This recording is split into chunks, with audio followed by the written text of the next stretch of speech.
Can dreadlocks stop you from balding?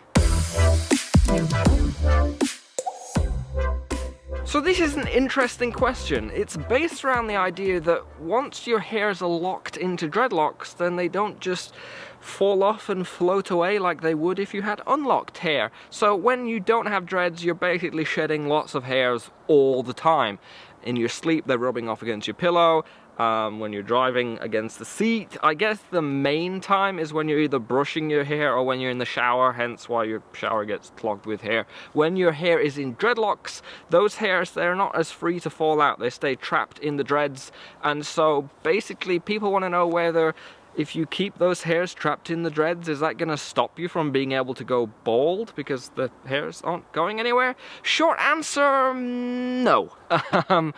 Dreadlocks aren't going to stop you from going bald, sorry. What will happen is those hairs are still going to fall out in the same way as they would if you had unlocked hair, but instead of floating off into the ether, they just stay trapped in the body of the dread. So what you'll notice is your roots will slowly thin over time as your hair thins as you get older, should you fall victim to natural balding due to age.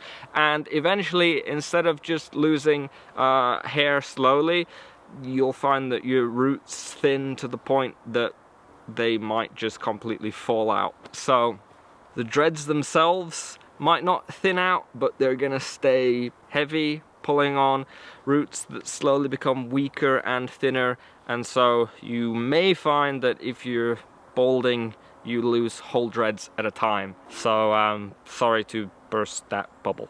If you found this video helpful, useful, informative, or, you know, just a little bit depressing that you might lose your hair whether you have dreadlocks or not, do consider leaving a like or subscribe for more videos in the future. If you want to ask me a question, you can do so in the comment section below. I'd like to thank you guys for watching. I'll see you again next time. Farewell. So this is an interesting question comes up, and it's based around the idea that when you have dreadlocks... So this is an interesting question comes up.